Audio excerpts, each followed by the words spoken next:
Bonjour et bienvenue au Club Emploi. Uniqlo, ça vous dit sans doute quelque chose si vous êtes parisien et fanat de mode colorée. Cette enseigne japonaise est connue pour ses vêtements basiques à prix abordable. Elle fait partie du groupe Fast Retailing, qui est également propriétaire de Princesse Tam Tam et Comptoir des Cotonniers, si vous connaissez. Ce groupe, c'est le 4e géant mondial du textile, derrière Zara, H&M et Gap. Et si on en parle aujourd'hui au Club Emploi, c'est que Uniqlo ouvre un nouveau magasin en France. C'est un peu un événement.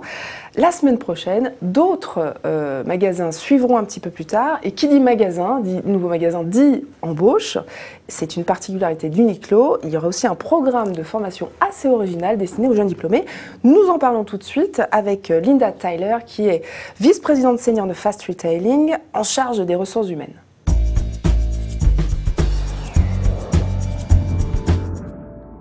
Linda Tyler, bonjour, soyez la bienvenue. Bonjour, merci de m'avoir accueilli. Alors, Uniqlo ouvrira, je le disais tout à l'heure, sa 3e boutique en France le 18 octobre prochain à Levallois. C'est dans quelques jours. Est-ce que vos recrutements sont terminés? Oui, les recrutements sont terminés. Nous avons commencé au mois de juillet. Nous avons eu plus de 4000 candidats et nous en avons embauché plus de 200 personnes. 200 personnes, d'accord. Ouais.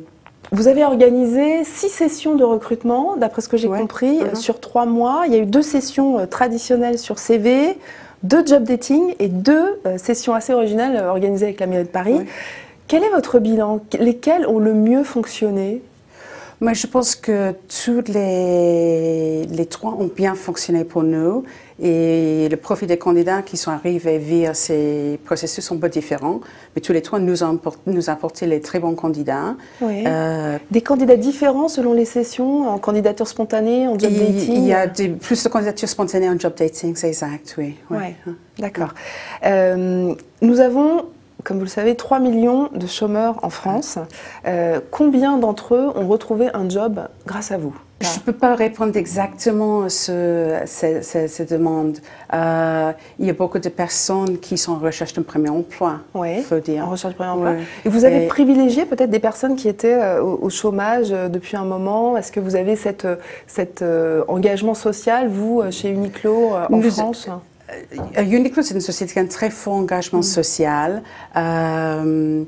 Et nous essayons d'embaucher les personnes qui correspondent vraiment au profil et qui ont l'ambition de travailler chez nous et qui ont la possibilité de suivre une évolution des carrières très rapide avec le groupe. Vu notre expansion, c'est très important pour nous de trouver les gens qui ont la volonté de grandir dans l'entreprise. Alors, quand on écoutait votre PDG fin 2011, il annonçait l'ouverture de 10 à 20 boutiques à Paris. Oui. Alors, finalement, ce ne sera pas 10 à 20 boutiques, ce sera 3 boutiques. Mais il y aura 10 nouveaux magasins, d'après ce que j'ai lu, au Royaume-Uni et 2 en Russie. Alors, est-ce qu'il faut comprendre que la mode Uniqlo n'a pas aussi bien pris qu'il le souhaitait en France et donc il préfère investir à l'étranger? Non. Ce sont des investissements qu'on fait en parallèle. On investit, on développe aussi en Russie et en Angleterre. Il parlait de 10 à 20 magasins en France, et à Paris, c'est toujours notre programme.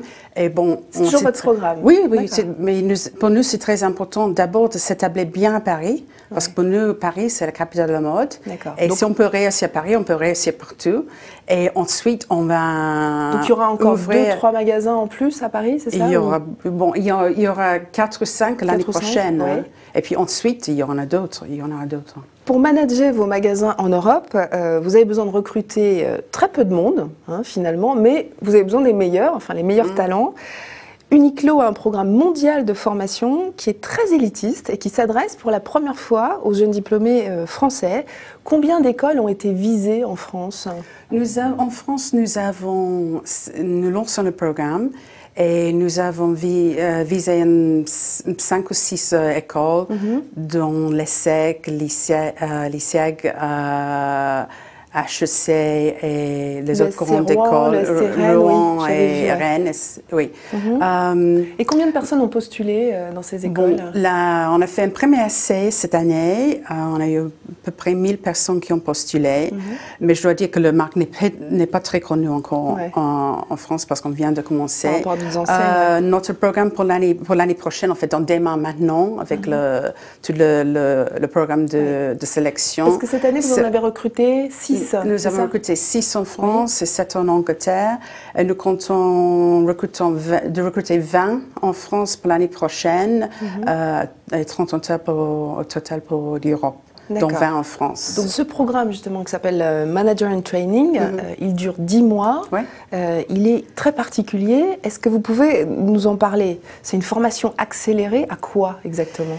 C'est une formation accélérée et devenir patron de magasin. Et pour nous, être le directeur général de magasin, c'est vraiment le poste stratégique dans la société. Toute la société tourne autour des magasins. Chez nous, on a une philosophie de management qui est très décentralisée.